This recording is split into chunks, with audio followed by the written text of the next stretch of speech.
Bonjour, donc nous sommes Nancy Hermelin et Darius Lebeau, étudiants en LDD3PC Frédéric Joliot-Curie à l'Université Paris-Saclay. Nous allons parler avec David Auvergnat, qui est donc directeur de recherche au CNRS, donc à l'ICP, donc l'Institut de chimie physique d'Orsay, qui est sur son article dont le titre est H2, HT and D2 in the small cage of structure 2 cloud hydrate, vibrational frequency shifts from fully coupled quantum 6-dimensional calculation of the vibration, translation, rotation, eigenstates, qui donc a été publié en 2019 donc, dans The Journal of Chemical Physics.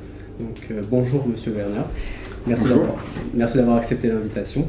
Donc est-ce qu'il est possible donc, de nous présenter votre parcours et aussi votre métier de chercheur à l'ICP? Alors, d'abord bonjour et merci pour l'invitation pour cette interview. Ça fait plaisir, surtout comme je vous ai vu en TD. Mon parcours, alors moi j'ai un parcours où le début un peu atypique, parce que je viens d'un bac technique de chimie. Et j'ai fait, après mon bac, une classe préparatoire pour intégrer le SPCI. Voilà, donc ça c'est le premier aspect. Donc j'étais très sur la chimie et petit à petit je me suis orienté de plus en plus vers la chimie physique, la chimie théorique, dans un premier temps en structure électronique. Donc j'ai fait une thèse plutôt en structure électronique, donc description de la réactivité de molécules avec différentes méthodes. Et après ma thèse, qui c'était en 1996, j'ai fait un postdoc à Londres, plutôt dans le domaine, on va dire, entre la structure électronique et la dynamique quantique. Donc c'était plus l'étude de collisions réactives, mais avec une description quantique des collisions. Donc ça c'était à Londres avec David Clary, donc j'étais là pendant 2 ans. Et après j'ai eu un poste au CNRS, dans le même labo où j'ai fait ma thèse. Ça avait été un petit peu le deal qui avait été fait, c'est-à-dire pour me former dans un autre domaine pour avoir le poste. À cette époque-là, donc j'ai eu le poste en 98, c'était beaucoup plus facile que maintenant pour avoir un poste au CNRS. Et notamment, j'ai pu rentrer dans le labo où j'ai fait ma thèse. Maintenant, en chimie physique, c'est impossible. Donc voilà, donc je suis rentré en 98. Et je suis là de plus en plus orienté vers les aspects dynamique quantique, bien que j'ai toujours gardé cette compétence en structure électronique. Avec beaucoup. Alors moi, ma recherche, ça tourne beaucoup autour de développement de méthodes pour résoudre l'équation de Schrödinger autour des noyaux. Avec, pour des raisons historiques, au labo, il y avait des collègues qui travaillaient beaucoup sur les coordonnées, sur les opérateurs d'énergie cinétique, donc vous connaissez certainement le Laplacien en coordonnées polaires ou en coordonnées sphériques, ce genre de truc, mais pour des coordonnées un peu plus complexes. Donc ça, c'était une grosse partie de ma recherche. Donc ça s'est un petit peu arrêté et maintenant je développe plutôt des méthodes qui permettent de traiter des systèmes de grande taille. Alors grande taille pour nous, c'est 4, 5, peut-être une dizaine d'atomes. Voilà. Parce qu'on traite, il y a les effets quantiques, et là je vais revenir un petit peu là-dessus, pourquoi c'est un peu limitant. Voilà, donc sinon la recherche dans un laboratoire universitaire ou couplé avec le CNRS, c'est des discussions avec des collègues, publications, faire des recherches, pour moi beaucoup de programmation. Donc c'est cet aspect-là que je développe beaucoup. Voilà. Puis des conférences, aller à l'étranger, voir des collègues. Donc là, je reviens d'une discussion avec une collègue de Rennes, par exemple. Encadrer des étudiants aussi, en thèse ou alors en postdoc, c'est plus des étudiants, mais voilà. Donc ça fait partie vraiment du métier de chercheur. Donc dans l'article que vous avez publié, vous vous intéressez au clatrate hydrate, et donc est-ce qu'il est possible que vous nous expliquiez un peu donc l'intérêt de ces matériaux, et également donc vous avez indiqué dans l'article que des calculs sur la molécule d'hydrogène donc qui était H2 donc piégée Les clatrate-hydrates ont été effectués donc, précédemment en 5D, et là dans cet article, c'est en 6D qu'ils ont été effectués. Alors, quel est l'intérêt aussi de faire des calculs en 6D, et qu'est-ce que ça aussi veut dire 5D aussi, les calculs en 5D. Ok. Alors, donc les clatrate-hydrates, en fait, c'est... on peut voir ça... Enfin, moi, je le vois comme un peu comme de la glace, avec... où il y a des molécules qui sont piégées à l'intérieur, mais dans une structure cristalline. Donc là, sur la figure que j'ai, je montre plusieurs structures possibles, donc des cages qui sont essentiellement constituées de pentagones d'eau, qui forment des cages. Donc la plus petite cage, il y a 12 pentagones comme ça qui forment une petite cage, et dedans, il y a des molécules qui sont piégées. Alors c'est des molécules apolaires, donc type méthane, CO2, H2, mais ça c'est pas dans la nature, ou d'autres hydrocarbures. On peut mettre un peu ce qu'on veut. On peut pas mettre des molécules polaires par exemple. Alors ça existe sur Terre, dans les fonds marins, alors dans des conditions de température et de pression bien particulières. Donc il y a des clatrates, ce qu'on appelle aussi des hydrates de méthane, dans les fonds marins. Sur Terre aussi, dans les toundras, tout ce qui est permafrost, il y a une partie de méthane essentiellement piégée dans des sols gelés avec de l'eau. On soupçonne que ça existe aussi dans les comètes et dans certains planètes, je sais pas, mais satellites de grosses planètes type satellites de Jupiter ou de Saturne. Là, on soupçonne qu'il y a des clatrates. C'est une supposition, ça n'a jamais été observé, parce qu'on ne sait pas vraiment les observer depuis la Terre ou même depuis un satellite. Alors, les utilisations, pour le moment, il y a très peu d'utilisations directes. Donc, comme il y a en fait, il y a une énorme réserve de méthane piégée dans les clatrates sur Terre. Le problème, c'est de le récupérer. Ça, il n'y a pas encore des techniques vraiment très très fiables. Les Japonais commencent, les Allemands aussi commencent à essayer de le récupérer. Ça pose des problèmes aussi, notamment sur l'extraction d'hydrocarbures. Ça n'a rien à voir avec l'extraction. C'est dans certains cas, quand on extrait des hydrocarbures, que ce soit le pétrole ou des gaz, il peut y avoir de l'eau. Il suffit qu'il y ait des conditions un petit peu particulières de pression, de température, on va former des clatrates qui vont boucher les canalisations. Donc ça, c'est un problème plus technique de canalisation. Ça peut avoir un impact écologique très important, notamment s'il y a le méthane qui est piégé dans les clatrates, notamment dans les toundras, se retrouve dans l'atmosphère. C'est un gaz à effet de serre qui est très important au niveau, beaucoup plus puissant, beaucoup plus fort que par exemple que le CO2. Voilà, donc ça peut être un problème. Alors c'est très controversé, est-ce que ça peut avoir un effet ou pas, ça c'est difficile à dire. Ça a été aussi envisagé pour stocker des gaz dans des conditions beaucoup plus douces. Par exemple, si on veut stocker du méthane ou un hydrocarbure, il faudra le liquéfier et donc travailler à des températures très basses, des pressions élevées. Dans les clatrates, les conditions sont beaucoup plus douces. Pression plus faible, température plus faible. Par contre, à un poids égal, on met de l'eau aussi, donc on stocke moins d'hydrocarbures gazeux dans des clatrates que dans une bouteille liquide, de gaz liquide. Ça a été donc envisagé aussi pour stocker H2, un peu pour les mêmes raisons, et aussi parce que H2 c'est très difficile à stocker en bouteille. Ça passe à travers tout, et là ça tient. Voilà. Mais les conditions thermodynamiques pour former les clatrates de H2 sont pas très favorables en fait. Voilà, donc ça c'est sur la première partie. Sinon il y a un truc assez classique d'hydrate de méthane. On a une boule de neige en fait qu'on peut enflammer. Parce que en chauffant, ça libère le méthane qui peut brûler.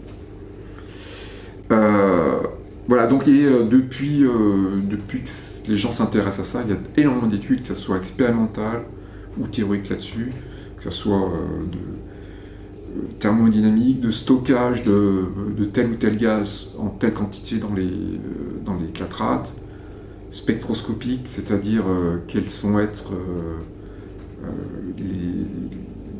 les niveaux rotationnels, vibrationnels ou même translationnels de la molécule piégée dans ces clatrates. Donc ça, c'est plutôt ça que je regarde. Donc il y a énormément d'études là-dessus.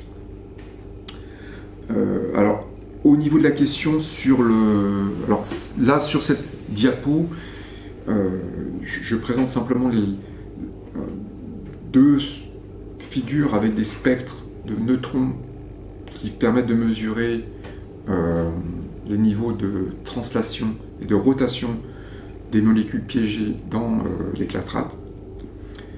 Alors que la précision n'est pas énorme, c'est pas forcément un problème, mais par rapport à la spectroscopie rotationnelle, la pression est beaucoup plus faible.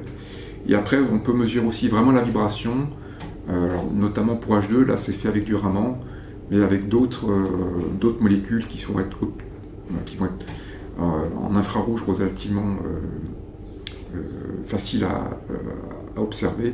On peut faire autre chose que du Raman.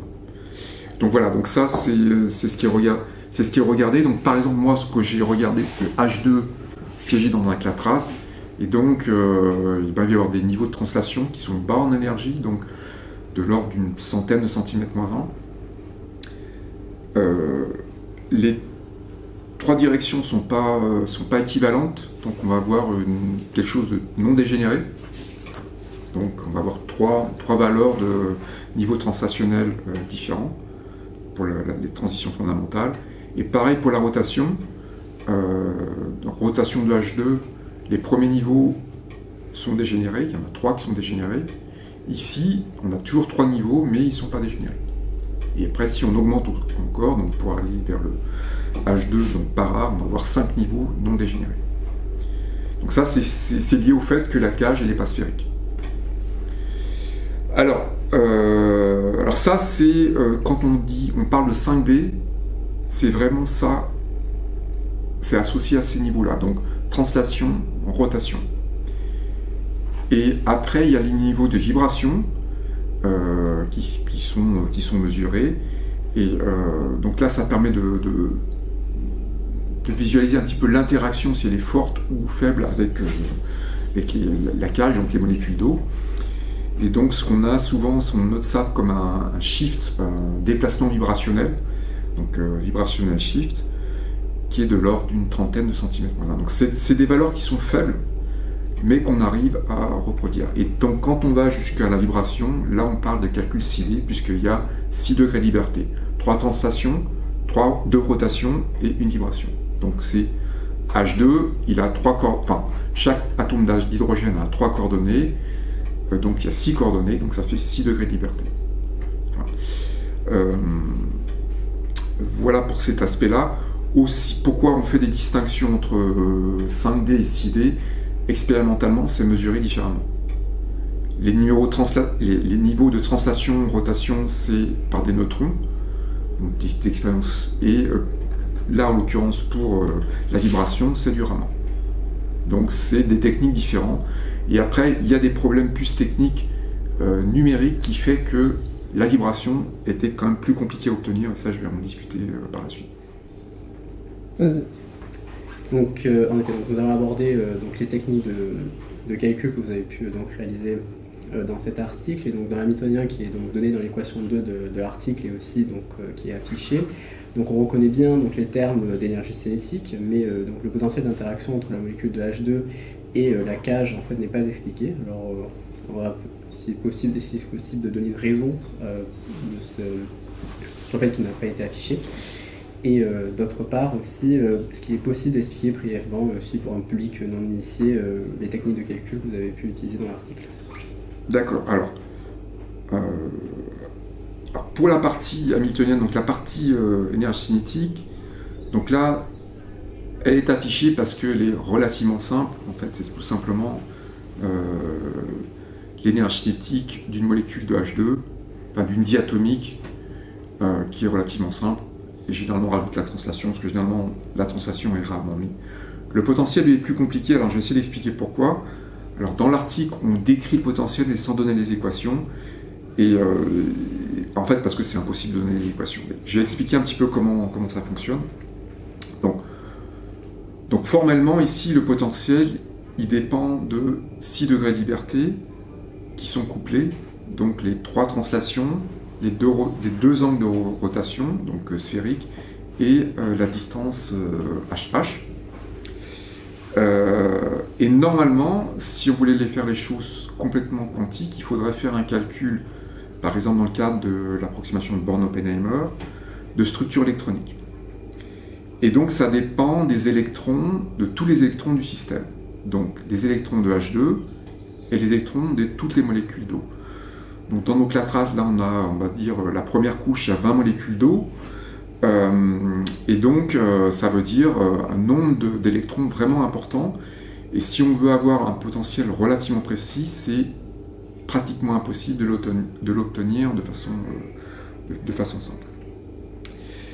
Donc, pour simplifier, on va utiliser le fait que l'objet d'étude, c'est en fait l'interaction de petites molécules, donc H2 et des molécules d'eau, qui sont en interaction relativement faible. H2, H2O, c'est plutôt du van der Waals. H2O, H2O, il y a des lésions hydrogènes, mais ce n'est pas des interactions covalentes.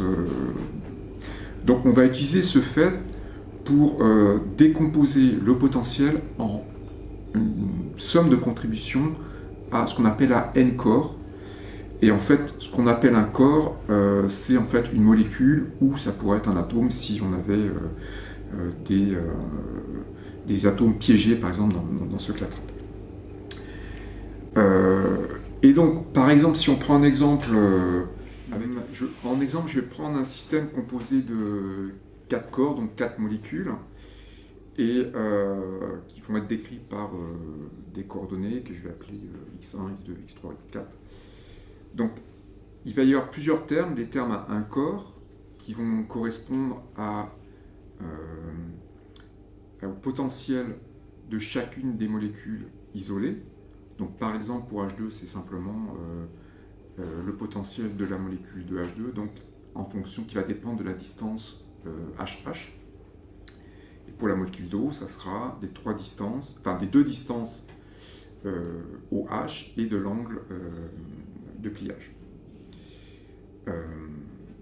Et la contribution totale dans le cas de notre agrégat constitué de 4 molécules, ça sera une somme de 4 contributions à un corps. Et ça correspond à avoir les molécules complètement isolées les unes des autres, ce qui est une approximation. On peut rajouter les termes à 2 corps qui vont décrire les interactions entre toutes les molécules entre elles. Et donc, dans ces interactions, on va supprimer, ne pas compter les interactions à un corps. Et donc, au potentiel total, on va rajouter aux contributions à un corps toutes les couples de potentiel à 2 corps. Donc dans le cadre de ce qu'on fait nous dans les clatrates, il va y avoir des interactions entre la molécule de H2 et les molécules d'eau, et aussi normalement des molécules d'eau entre elles. On peut aller au-delà des termes à 2 corps, c'est rarement fait, donc là on ne l'a pas fait, en rajoutant par exemple des termes à 3 corps. Et là, dans ce cas-là, il faudra faire toutes les combinaisons possibles des termes à 3 corps, il y en a de plus en plus, et on enlève aussi les contributions à 2 corps et à un corps qui sont présentes. Dans ce qui nous intéresse, donc les clatrates, comme on a une cage qui est rigide, les molécules d'eau ne bougent pas, donc toutes les contributions qui font intervenir uniquement des molécules d'eau, donc les termes à un corps sur la molécule d'eau, les termes à 2 corps entre 2 molécules d'eau, vont donner des contributions constantes. Donc on peut les négliger complètement, et ça revient à simplement changer la référence d'énergie. En fait, dans le potentiel qu'on a utilisé, on ne connaît même pas les contributions à un corps et 2 corps sur les molécules d'eau. On n'en a pas besoin, tout simplement. Donc, l'avantage de cette approche, c'est que, on peut calculer les termes séparément. Quand on cherche à déterminer les expressions de ces potentiels, donc on va pouvoir faire un calcul sur H2, un calcul, enfin la molécule de H2, un calcul sur la molécule de H2O, et obtenir ce potentiel sera identique pour toutes les molécules d'eau. Les expressions sont identiques, les valeurs des potentiels, puisque les molécules d'eau sont dans un environnement différent, seront différentes, et par contre l'expression du potentiel sera la même. Généralement, ces potentiels, que ce soit à un corps ou à deux corps, sont exprimés en termes de coordonnées internes. Je l'ai déjà dit, pour H2, c'est simplement la distance HH, H2O, les deux distances et l'angle. Et pour les termes à deux corps, par exemple H2, H2O, il y aura la distance entre le centre de masse de H2 et le centre de masse de l'eau, et quatre angles qui vont décrire les orientations relatives de H2 par rapport à H2O. Et si on compte le nombre de coordonnées, donc on a H2, H2O, on va avoir 15 degrés de liberté, 5 atomes x 3, 15. Il va y avoir, en termes pour les vibrations, 1 pour H2, 3 pour H2O, ça fait 4. L'interaction H2, H2O, il y a 5 degrés de liberté, une distance et 4 angles. Donc ça fait, normalement ça doit faire 9. Et après, il manque la translation d'ensemble du système H2, H2O, donc 3 degrés de liberté, et 3 autres pour la rotation d'ensemble qui sont décrits par 3 angles. Donc au total, ça fait bien 15. Alors, un autre avantage aussi de cette approche, c'est qu'on peut faire des calculs à des niveaux différents pour chacune des contributions, que ce soit contribution à un corps, contribution à deux corps. Donc par exemple, pour le système qu'on avait regardé, le potentiel de H2, qui ressemble à un Morse, mais avec des expressions plus compliquées, il a été déterminé en 1988. Et l'interaction H2-H2O, c'est quelque chose qui a été obtenu en 2008, avec des niveaux de calcul différents. Ils sont compatibles. La deuxième partie de la question, c'était décrire les techniques qu'on a utilisées pour résoudre ce système-là. Alors, la partie potentielle que je viens de décrire, nous, on n'a absolument pas été impliqués dans la détermination de ces potentiels. On a utilisé ce qui a été publié dans la littérature. Par contre, ce qu'on a fait, c'est vraiment calculer les niveaux de translation, rotation et vibration de H2 dans la cage. Donc, pour ça, on a un N atome, il va avoir 3n degrés de liberté, et ce qu'on veut, c'est tout simplement résoudre l'équation de Schrödinger indépendante du temps. Donc, trouver les états propres et les valeurs propres, enfin les énergies propres du système. Donc, résoudre H psi égale psi. Avec l'hamiltonien étant la somme de la contribution cinétique qui est dans la publication et du potentiel que je vous ai décrit. Alors, le problème qu'il y a ici, par rapport à ce qu'on voit dans des cours de mécanique quantique, c'est que H, et surtout en fait l'expression du potentiel, est trop compliquée pour avoir des solutions analytiques. Donc, ce qu'on peut faire analytiquement, c'est l'oscillateur harmonique, la particule dans une boîte, des choses comme ça.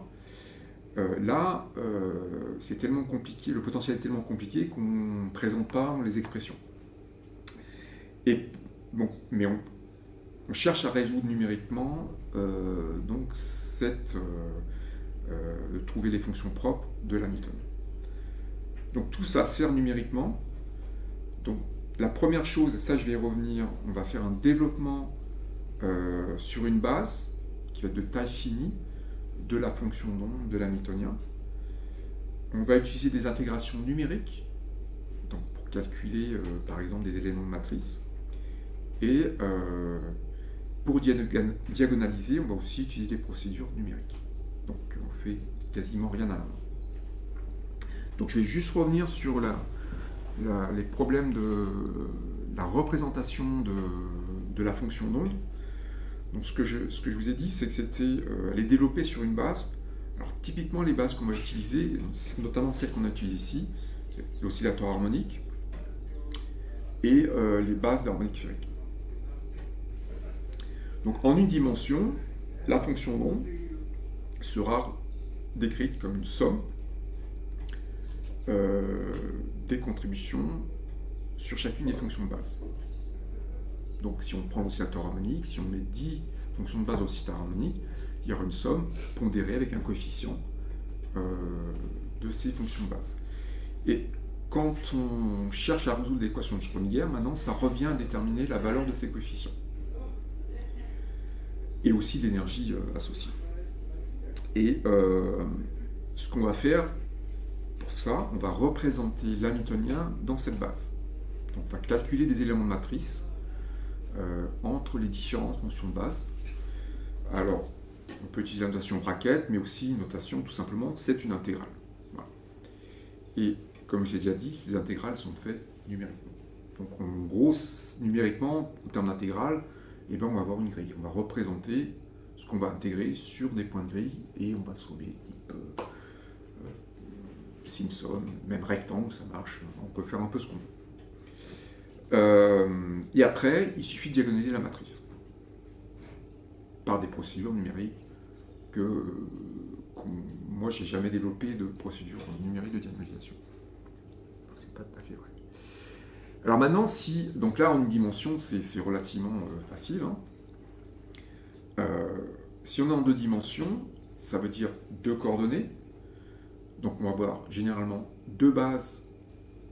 Une base pour décrire une coordonnée, une base pour décrire l'autre coordonnée. Ça peut être les mêmes bases, mais il y a quand même besoin de 2 bases. Et au lieu d'avoir une simple somme, on va avoir une double somme sur ces différentes fonctions de base avec des indices différents. Et on va avoir des coefficients de la fonction d'onde qui vont avoir 2 indices associés à ces 2 fonctions de base. Et comme tout à l'heure, on cherchait à déterminer ces coefficients, aussi on va chercher à déterminer ces coefficients avec 2 indices. Par contre, le nombre de fonctions de base à 2 dimensions, il va être plus important, puisque si on a, par exemple, 10 fonctions de base dans une dimension, 10 fonctions de base dans l'autre, le nombre de fonctions de base total, ça sera le produit des deux. Donc ça fera 100 fonctions de base. Et la taille de la matrice hamiltonienne, ça sera ce nombre total de fonctions de base au carré. Donc 100 fois 100, ce qui n'est pas énorme encore. Et si on a n dimensions, on va avoir une somme multiple, et les bases, ça sera un produit de ces fonctions de base à une dimension. Généralement, c'est comme ça qu'on procède. Et là, la difficulté, c'est que la taille de la base, ça sera le produit des dimensions individuelles. Et la matrice, le carré de ça. Alors, je vais juste prendre un exemple en 6D, parce que notre problème, il a 6 dimensions. On prend 10 fonctions de base dans chacune des dimensions. Le nombre total de fonctions de base, c'est 10 puissance 6, 1 million. Et la matrice, 10 puissance 12.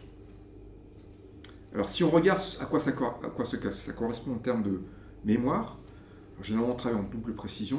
Pour la fonction d'onde, ça fait à peu près 8 mégaoctets, donc ça c'est facile, on sait stocker ça sans problème. La matrice, c'est 8 Tera. On ne sait pas stocker ça en mémoire.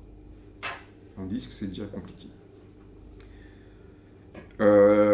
Donc il faut trouver une autre façon pour utiliser ça. Alors, 1 million de fonctions de base, c'est relativement facile à gérer.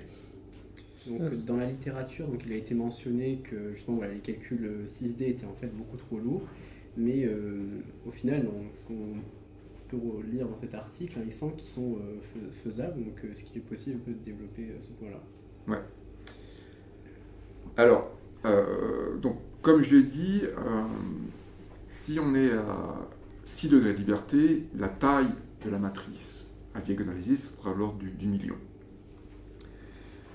Et ça, on sait faire de plusieurs façons. On va pouvoir utiliser des méthodes itératives pour diagonaliser. Donc, les méthodes les plus connues, c'est Davidson, Langlois, c'est pas important. Et en fait, la technique, elle utilise le fait qu'on sait calculer l'action de l'hamiltonien sur une fonction d'onde quelconque sans connaître la matrice hamiltonienne. Et ces techniques de légalisation utilisent en fait ces calculs d'action de l'hamiltonien sur une fonction d'onde quelconque. Et alors, par contre, ce qu'on n'a pas, quand on a ça, on n'a pas le spectre complet.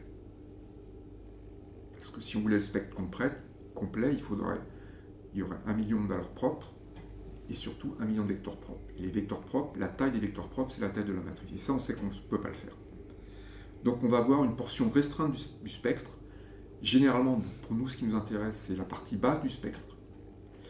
Et en gros, quelques centaines, plusieurs centaines, peut-être l'ordre du millier de fonctions propres et de valeurs propres. Alors, pour répondre un peu à la question maintenant, ces techniques, elles ne vont pas fonctionner pour le système qui nous intéresse. C'est lié en fait aux différences d'énergie des niveaux qui nous intéressent. Les niveaux de translation et de rotation, leurs valeurs sont de l'ordre d'une centaine de centimètres moins 1. La vibration, c'est 4000 centimètres moins 1. Ça veut dire qu'à 4000 centimètres moins 1, il faudrait, avec ces techniques-là, il faudrait converger tous les états jusqu'à 4000 centimètres moins 1. Et malheureusement, le nombre d'états est trop important pour utiliser ces techniques. Ça ne marche pas. Enfin, avec les techniques que je développe. Donc, l'autre technique qui est utilisée, qui peut être utilisée, c'est des méthodes de contraction de base, donc ça je ne vais pas trop en parler, ou de sélection des fonctions de base. C'est-à-dire que on va, au lieu de dire qu'on va prendre toutes les fonctions de base, on va en prendre que certaines bien choisies. Alors le bien choisi, c'est pas forcément facile, mais on arrive à déterminer lesquelles vont être importantes dans nos fonctions d'onde. Si on en met trop, plus que nécessaire, c'est pas très grave. L'important, c'est de mettre toutes celles dont on a besoin. Et donc ça, on sait faire. Alors on peut imaginer faire une sélection en termes d'énergie, entre guillemets, des différentes fonctions de base. C'est un peu plus compliqué que ça, ce qu'on fait, mais c'est un peu l'idée. Et en faisant ça, on peut réduire considérablement la taille de la base. Et du coup, utiliser une méthode directe. Donc par exemple, dans la publication, on a réduit par sélection la taille de la base à autour de 8000 fonctions de base. Et 8000 fonctions de base, on sait construire la matrice hamiltonienne, on sait la stocker, et on sait la diagonaliser sans problème. Ça prend quelques minutes. La limite, c'est quelques dizaines de milliers. Ça dépend de la puissance informatique qu'on a. Moi, j'ai fait jusqu'à 50 000 fonctions de base. Ça prend un peu de temps, mais c'est faisable. Mais j'ai des collègues qui font 100 000 fonctions de base. Voilà. Alors maintenant, si notre limite c'est plus que ça, là il y a des problèmes. On sait faire, mais très très difficilement, quand on a des tailles de base vraiment très très grandes. On n'a pas encore des techniques adaptées à ça. Donc, on a affiché donc le tableau qui était tableau 3 donc, de l'article au montage. Et donc, est-ce qu'il est possible que vous commentez les résultats qui sont présents dans ce tableau? Et d'autre part, est-ce que les calculs numériques donc, en 6D et aussi en comparaison avec le 5D permettent d'apprécier le changement de fréquence du fait de l'encapsulation pour la vibration, la translation et aussi la rotation? Alors, le tableau 3, il y a deux parties sur les lignes. Une partie qui décrit la translation-rotation, donc plutôt le bas du spectre, et les dernières lignes associées plutôt à la vibration de H2 et au déplacement vibrationnel. En colonne, notamment, les trois dernières sont associées à le modèle qu'on va utiliser, c'est-à-dire combien de molécules d'eau de la cage rigide vont être considérées. Donc il y a la colonne la plus au milieu, c'est avec 20 molécules d'eau, donc la première couche. Et un des objectifs de cette publication, c'est de voir si c'était important de tenir compte d'autres couches successives. Donc on est allé jusqu'à 3. Et ce qu'on remarque, c'est qu'il y a des effets qui sont importants quand on augmente le nombre de couches prises en compte, notamment pour la rotation d'ensemble.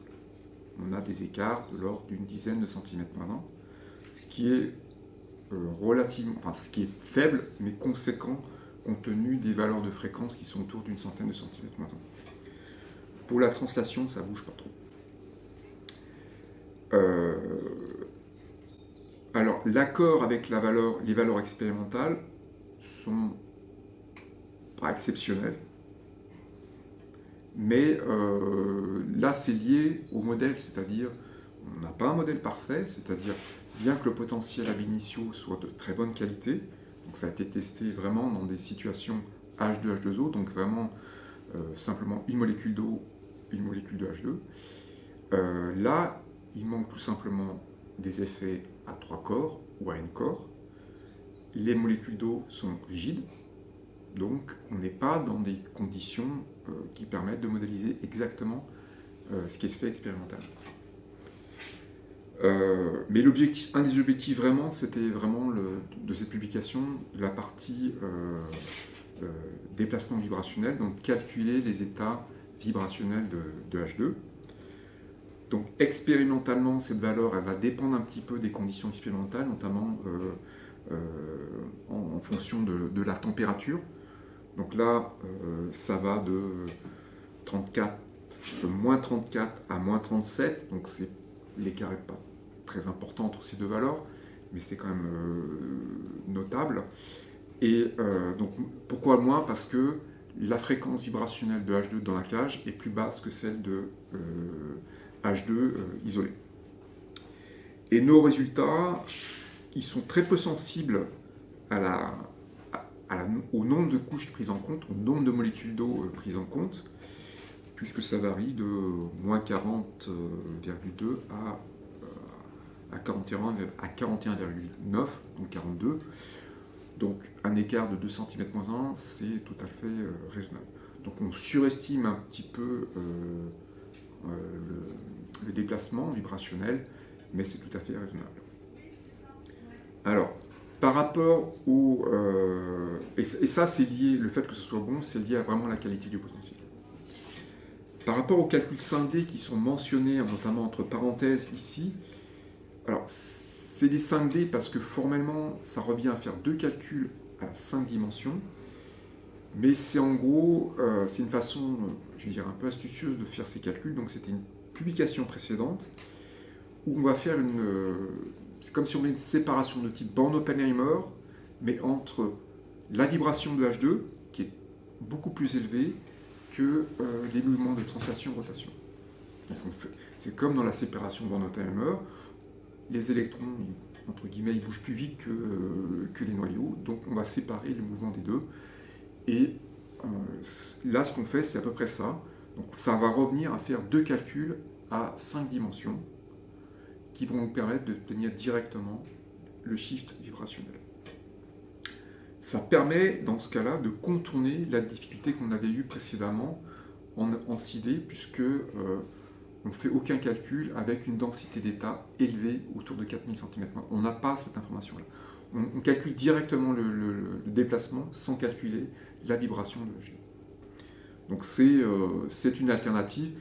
Il faut que ça s'y prête bien, il faut que l'interaction entre les deux molécules soit relativement faible pour pas trop perturber quand même la vibration de la molécule qu'on regarde. S'il y avait un shift vibrationnel beaucoup plus important, cette méthode n'aurait pas bien marché. Et si on regarde les valeurs qui ont été calculées, l'écart est de l'ordre de c'est moins de 1 cm-1, donc là c'est tout à fait raisonnable. Donc c'est la fin de cette interview. Donc on voulait vous remercier pour avoir accepté cette invitation et nous avoir présenté votre article. Et merci à vous, c'était très intéressant de faire cette interview là. Merci.